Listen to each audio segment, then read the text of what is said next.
박근혜 대통령이 장고 끝에 새 총리로 언론인 출신의 문창극 중앙일보 전 주필을, 국정원장에는 이병기 주일대설을 내정했습니다. 국가 개조를 담당해야 할 총리 후보, 대한민국의 안보를 책임질 국정원장 내정자에 대한 이야기 나눠보겠습니다. 신율 명지대 교수, 김능국 폴리뉴스 대표, 그리고 조수진 동아일보 정치부차장 나오셨습니다. 안녕하십니까? 네. 안녕하세요. 안녕하세요. 반갑습니다. 예. 오늘 2시에 마침내 총리 후보가, 그리고 국정원장 후보가 발표가 됐는데요. 진짜 깜짝 인사였습니다. 조 차장, 네. 문창극 전 중앙일보 주필 대선배니까 현장에서 만나거나 그러진 않으셨죠? 네, 관훈클럽이라는 그 언론인 모임에서 자주 뵈었는데요. 네. 그렇다 하더라도 전혀 예상치 못했습니다. 네. 그리고 오후 2시에 청와대에서 발표를 한다. 이 외에는 전혀 알질 못했고요. 예, 정말 이번에도 언론이 전혀 예상치 못한 인사. 예, 정말 자괴감이 듭니다. 네. 자괴감이 듭니까? 네. 우리 문창극 총리 후보자, 그리고 이병기 국정원장 후보자 어떤 분인지 저희가 리포트로 준비했는데요. 한번 들어보고 이야기 나눠보겠습니다. 장고를 거듭했던 박근혜 대통령의 최종 선택은 언론인 출신 총리였습니다. 문창극 총리 후보자는 1975년 중앙일보에 기자로 입사해 정치부장과 주필을 거치며 평생을 언론인으로 살아온 인사입니다. 박 대통령은 평소 언론 보도와 칼럼을 꼼꼼히 읽는 것으로 알려진 만큼 문 후보자의 글도 여기 지금 안 시키지 않아? 어? 비 맞을 사람 이쪽으로 오세요, 가운데로. 비 맞는 사람. 가운데로 오세요. 네, 지금 문창극 국무총리 후보자가 아마 지금 서울대일 겁니다. 서울대에서 가만히 있어봐. 기자회견을 준비 중인데요. 괜찮지? 이쪽은. 현재 서울대 승빈 교수기 때문에 예. 서울대에서 기자회견을 하는 겁니다. 어머니 그 서울대가 아주 산실해요. 안철수 대표도 네. 서울대 그 융합과학기술원장인가 그거였죠. 네. 네, 한번 말씀 들어보시죠. 네. 이거 많이 여기 있네.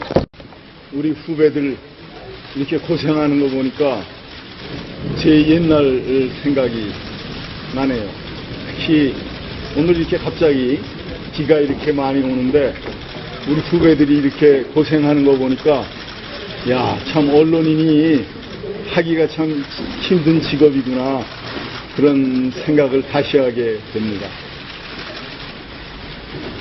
저는 여러분이 알다시피 평생 언론인 생활을 다 끝내고 이제 대학에서 이제 우리 후진들을 가르치고 기르는데 남은 여생을 보내려고 했습니다. 그런데 갑자기 나라로부터 이런 부름을 받아서 저는 기쁘기보다 오히려 마음이 무겁습니다. 우리 모두가 알다시피 우리가 처한 지금 상황은 매우 어렵고 엄중합니다. 이런 상황을 제가 과연 헤쳐나갈 수 있을지 걱정이 앞서기 때문입니다. 저는 능력도 부족하고 지혜도 모자라고 국정 경험도 없는 정말 부족한 사람입니다. 그러나 나라를 위해 애쓰시는 우리 박근혜 대통령님을 도와 제가 안전한 대한민국, 또 행복한 대한민국, 또 나라의 기본을 다시 만드는 그런 일을 제가 미력이나마 저의 마지막 여생을 도와서 나라를 위해서 한번 바쳐볼까 합니다. 저는 총리가 아니라 총리 후보자, 총리 지명자에 불과합니다.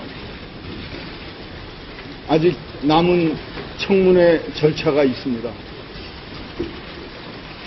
국회에서 이 남은 절차가 끝날 때까지 겸손하게 마음 준비를 하며 기다리겠습니다.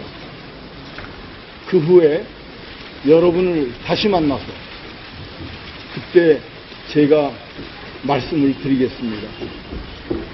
이럴 때 질문이 있고 그러는 걸 제가 기자를 해봐서 잘 알지만 오늘은 우리 후배님들이 저의 이 난처한 입장을 살피셔서 질문을 해주지 마시고 저를 풀어주시기 바랍니다. 고맙습니다.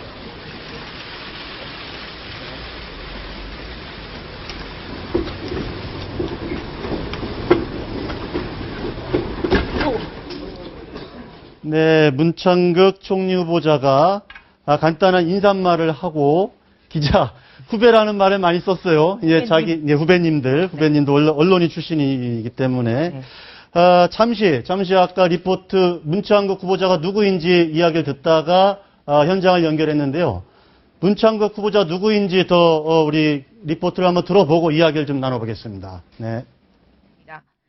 문 후보자의 글은 대체로 보수 색채가 짙지만 박 대통령을 직접 겨냥해 비판한 칼럼도 있었던 것으로 알려져 있습니다.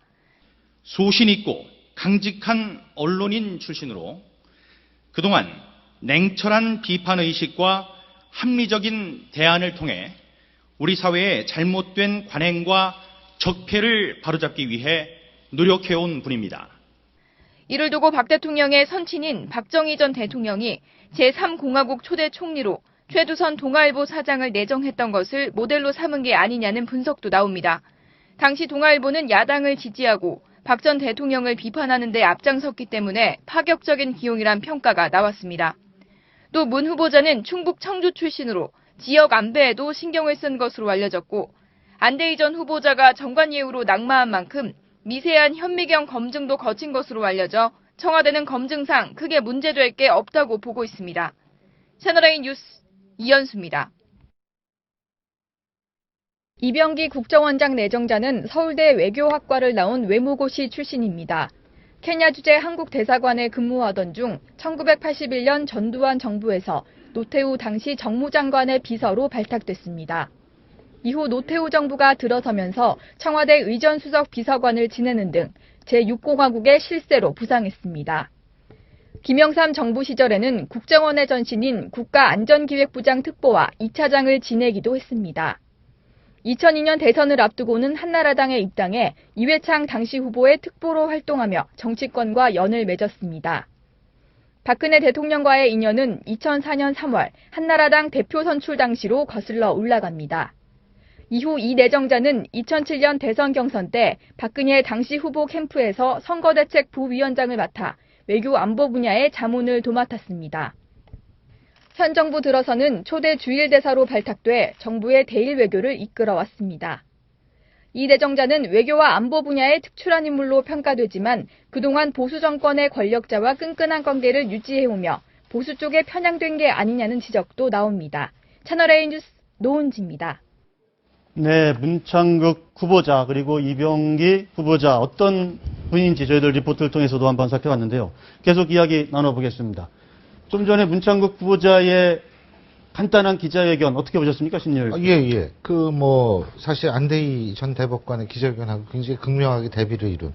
그러니까 네. 언론의 생리를 잘 아시는 분이라는 느낌이 팍팍 오는 네. 그런 기자회견이라는 거는 그런 점에서 굉장히 높이자고 싶고요.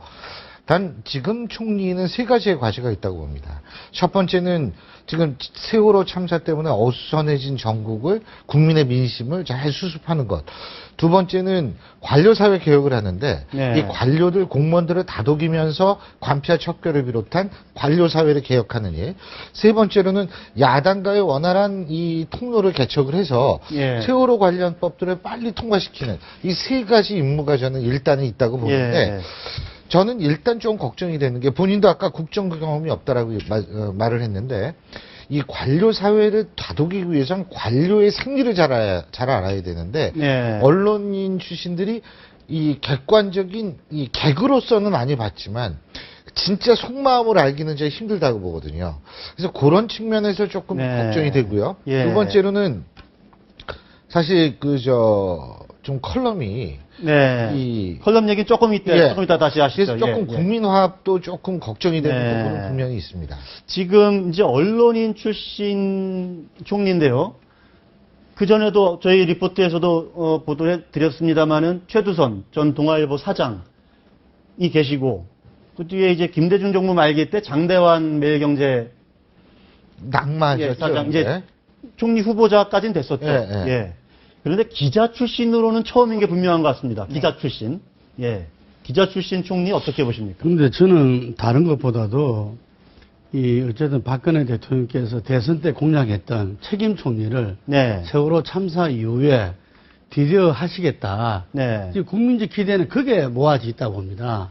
과연 책임 총리 누가 될 것인가? 네. 그게 걸맞는 사람, 그 도덕성을 갖춘 사람.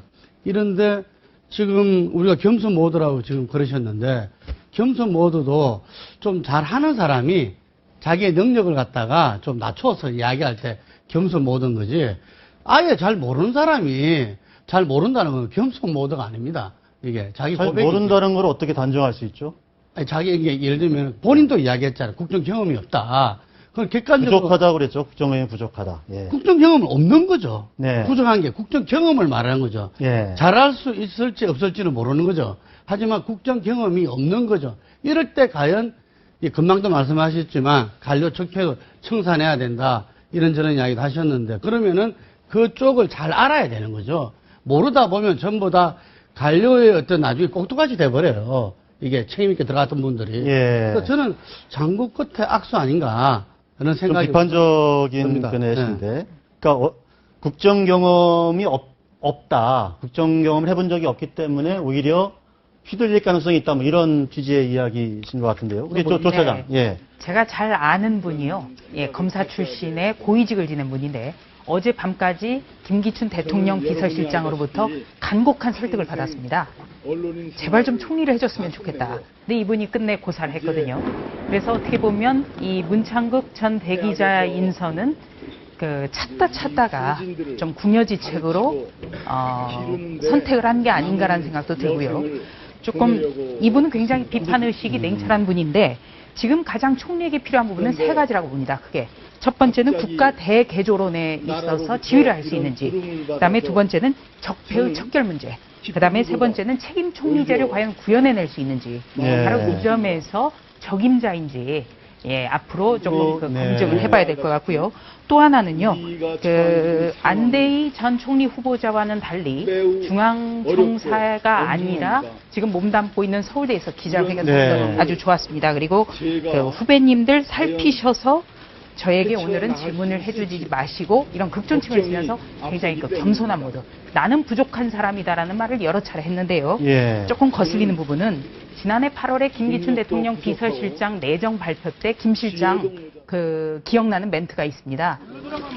윗분의 뜻을 받들어라든가. 예. 네, 극존칭을 사용했는데 오늘 또 문창극 후보자 나라를 위해 애쓰시는 우리 박근혜 대통령. 네, 이런 표현. 약간 오늘은 겸손 모드 때문에 저런 표현을 쓰는 것 아닌가 하는데 좀 직언을 할 수 있는 그런 냉철한 네. 해석 의식을 가져주셨습니다. 일단은 문창극 후보자가 그동안의 언론에 신문에 한 번도 거론이 안 됐던 분이고 지금 말씀하신 대로 국정 경험이 없는 문제를 지금 지적을 하셨고 이제 앞으로 어떤 언론인으로서의 어떤 국정 운영에 대한 상상력을 발휘할 것인지 또 하나 이제 청문회 문제가 남아 있고 이제 이런 상황인 것 같은데요. 그런데 지금 박근혜 대통령을 지금 비판한 칼럼이 지금 인터넷에 마구 좀 회자가 되고 있거든요. 어떤 내용입니까? 네, 2011년에 썼던 박근혜 현상이라는 칼럼이 지금 인터넷을 뜨겁게 달구고 있습니다. 예. 여기에서는 요약을 하자면요, 박근혜 현상 참 이상한 일이다. 네, 그러면서 바람직하지 않다. 왜 그의 입만 바라보고 있을까? 네. 언론과 국회의원들은 그가 간접적으로 얘기하는 것, 직접적으로 얘기하는 것도 아니고 누군가를 통해서 한마디 하는 것에 대서특필하고 열광을 한다. 네. 정말 희한한 일이다. 예, 이렇게 비판됐습니다. 여기에 보면은 그런 이야기를 좀 했습니다. 휘장 안에 있는 그녀가 신비하기 때문일까? 지금 저희 자막으로 좀 나오고 있는데요, 그래픽으로. 국민의 대표가 되기 위해서는 먼저 그녀 스스로가 휘장 속에서 걸어 나와야 한다. 이런 취지의 칼럼을 썼는데, 저게 이제 어쨌든 2011년에 쓴 거기 때문에 이명박 정부 후반기에 모든 권력이 이제 박근혜 대통령을 향해서 이제 줄서기를 하고 있으니까 이제 그거를 좀 지적한 컬럼이거든요. 네.